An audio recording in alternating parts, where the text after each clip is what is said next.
ഈ വീഡിയോയുടെ കുറച്ച് ഭാഗം ഞാൻ പാട്ടിട്ടിട്ടുണ്ടായിരുന്നു കേട്ടോ. അപ്പോൾ ഇതൊരു ഫുൾ 3 മിനിറ്റിൻ്റെ വീഡിയോ ആണ്. അപ്പോൾ പാട്ടിട്ട് ഞാൻ ഇടുന്നത് ഒട്ടും എന്താ പറയുക വോയിസ് എടുക്കാനുള്ള ഒരു സാഹചര്യം കിട്ടാതെ വരുമ്പോഴാണ് കേട്ടോ.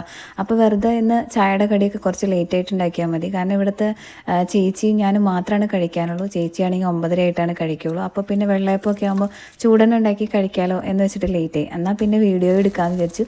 അങ്ങനെ പെട്ടെന്ന് തീരുമാനം എടുത്തൊരു വീഡിയോ ആണ് കേട്ടോ. അപ്പോൾ കുറേ ദിവസമായിട്ട് ഞാൻ വിചാരിക്കേണ്ട ഒരു കാര്യമായിരുന്നു കയ്യിൽ കിടക്കുന്ന വളയൊന്ന് മാറിയിടണം എന്നിട്ട്. വളരെ നിസ്സാരമായ കാര്യമാണെങ്കിലും നമുക്കത് ഓർമ്മയിൽ വരികയില്ല. ചെയ്യാനുള്ള സമയമില്ലാത്തതാണോ എന്താണോ പറ്റാറില്ല എന്നുള്ളതാണ്. അപ്പോൾ അങ്ങനെ വളയൊക്കെ മാറ്റിയപ്പോൾ ഞാനൊരു രസത്തിന് വീഡിയോ എടുത്തു. കാരണം നമ്മുടെ വീഡിയോസ് കാണുന്നവരിൽ ഒരുപാട് പേരുണ്ട് കേട്ടോ എൻ്റെ ഇഷ്ടമായിട്ട് സാമ്യമുള്ളവർ. പിന്നെ ഈ മുട്ടക്കറി എന്ന് പറയുന്നത് അങ്ങനെ വലിയ സ്പെഷ്യൽ റെസിപ്പി ഒന്നും അല്ല കേട്ടോ. ഞങ്ങൾക്ക് 2 പേർക്കുള്ള കറി മതിയല്ലോ എന്ന് വിചാരിച്ചിട്ട് ഞാൻ പിന്നെ ഒരുപാട് മുട്ട പുഴുങ്ങാനും നിന്നില്ല. അതെങ്കിലും ഗ്രേറ്റ് ചെയ്തിട്ടതാണ് കേട്ടോ. എനിക്കാണെങ്കിൽ അപ്പത്തിൻ്റെ കൂടെ ഒന്നല്ല മിക്ക ചായയുടെ കടിയുടെ കൂടെയും കറി വേണമെന്നില്ല. ചുടുമ്പോൾ തന്നെ എടുത്ത് കഴിച്ച് വിശപ്പ് മറിഞ്ഞൊരു സ്വഭാവം ഉണ്ട് കേട്ടോ. എന്നിട്ടും ആ കറി ബാക്കി വന്നതെന്നുള്ളതാണ്. അങ്ങനെ അത് കറിയും വെള്ളയപ്പത്തിൻ്റെ മാവൊക്കെ എടുത്തു വെച്ചു. ഉച്ചക്കത്തേക്കുള്ള അരി ഒന്ന് വെള്ളം ഒഴിച്ചിട്ട് കുതിരാൻ വേണ്ടിയിട്ട്, പിന്നെ മീൻകറി ഉണ്ടാക്കാൻ വേണ്ടിയിട്ടാണ് കേട്ടോ. അപ്പോൾ അതിൻ്റെ ഇടയിൽ ചോറ് വയ്ക്കാൻ വേണ്ടിയിട്ട് അടുപ്പിൽ ചാരമൊക്കെ വരണം, തീ കൂട്ടണം എന്നൊക്കെ വിചാരിച്ചിട്ടുള്ള പണിയിലാണ് കേട്ടോ. ചാരമൊക്കെ കഴിഞ്ഞ ദിവസം വാരിയതൊക്കെ അവിടെ ഇരിക്കാൻ എടുത്ത് കളയാനുള്ളൊരു സമയം കിട്ടിയില്ല കേട്ടോ. പിന്നെ വിറകൊക്കെ എടുത്തതിൻ്റെ കൂട്ടത്തിൽ ആ ഒരു കൂട് പോലെ കണ്ട കിളിക്കൂട് പോലെ അതിൻ്റെ ഒരു ചെടി ഉണങ്ങിപ്പോയതാണ് കേട്ടോ. അപ്പോൾ എനിക്ക് എന്ത് കണ്ടാലും വിറക് കത്തിക്കാൻ ഇഷ്ടമുള്ളതുകൊണ്ട് ഇത് കത്തിക്കാനെടുക്കാമെന്ന് പറഞ്ഞുള്ളതൊക്കെ കൊണ്ടുവന്ന് കൂട്ടി വയ്ക്കുന്ന ഒരു സ്വഭാവമുണ്ട്. പിന്നെ അടയ്ക്ക തൊണ്ട് വിളിച്ച തൊണ്ട് ആണ് കേട്ടോ അത്.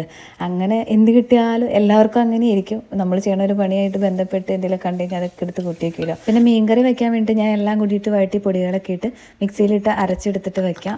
പിന്നെ വാളംപുളിയാണ് കേട്ടോ ചേർത്തത്. സമയമില്ല പുളിയൊക്കെ വെള്ളത്തിലിട്ട് കുതിർത്തിയെടുക്കാനൊക്കെ തോന്നിക്കഴിഞ്ഞാൽ വാളംപുളി ചേർക്കും. അപ്പം പെട്ടെന്ന് പുളി പിടിച്ചോളൂ. ഇടയിൽ ചോറും കാര്യങ്ങളൊക്കെ നോക്കുന്നുണ്ടായിരുന്നു. പിന്നെ മീൻകറിയൊക്കെ പെട്ടെന്ന് തന്നെ എനിക്കൊരു തോരനൊന്നും ഉണ്ടാക്കാനില്ലെങ്കിൽ ഒരു 1.5 മണിക്കൂറും കൊണ്ടൊക്കെ ചോറും കറിയൊക്കെ പെട്ടെന്ന് ആക്കി എടുക്കും കേട്ടോ. അപ്പോൾ മീൻകറിയൊക്കെ ഇവിടെ താളിച്ച് സെറ്റാക്കി എടുത്തു. അതിൻ്റെ ഇടയിൽ ചോറ് വെന്തോന്ന് നോക്കിയപ്പോൾ ഏകദേശം ഒന്നായി വരുന്നുണ്ടായിരുന്നു. പിന്നെ ഇടയിൽ തിളച്ച് ചേടുന്നുണ്ടായിരുന്നു. നല്ല തീയാണ് കേട്ടോ. ഈ അടുപ്പിൻ്റെ ഒരു പ്രത്യേകതയാണ് നമ്മളങ്ങ് തീ കത്തിച്ചാൽ പിന്നെ പിടിന്ന് വേണമെങ്കിൽ കാര്യങ്ങൾ ചെയ്യാമെന്നുള്ളത്.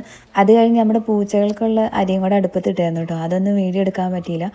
നമുക്ക് ഈ സ്ഥിരമായിട്ട് വീഡിയോ എടുക്കുന്ന ഒരു പരിപാടിയൊന്നും ഇല്ലാത്തതുകൊണ്ട് തന്നെ പണിയൊക്കെ അങ്ങോട്ട് ചെയ്തു പോകും. കുറച്ചെത്തുമ്പോഴായിരിക്കും അയ്യോ വീഡിയോ എടുത്തില്ലല്ലോ എന്ന് ഓർക്കണേ കേട്ടോ. അതിൻ്റെ പല കാര്യങ്ങളും മിസ്സായിട്ടുണ്ട്.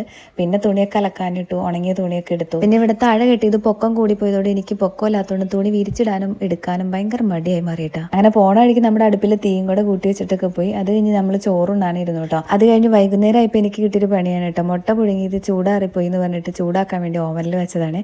അത് പൊട്ടിത്തെറിച്ച് ആകെ ഇരട്ടിപ്പണി ചെയ്യുന്നുള്ളത്. പിന്നെ മനസ്സിനും ശരീരത്തിനും നല്ല ക്ഷീണമുള്ളതുകൊണ്ട് ഡോക്ടറെ കണ്ടുകഴിഞ്ഞപ്പോൾ വിറ്റമിൻ ഡി ഒക്കെ ഭയങ്കര ലോ ആണ്, ഗുളിക കഴിക്കണം, കൂടെ പാൽ കുടിക്കണം എന്ന് പറഞ്ഞു. പാൽ എനിക്ക് അത്ര ഇഷ്ടമില്ലാത്തതുകൊണ്ട് റാഗി കുറുക്കുണ്ടായി കഴിച്ചു. അതായിരുന്നു കേട്ടോ ഇന്നത്തെ അത്താഴം.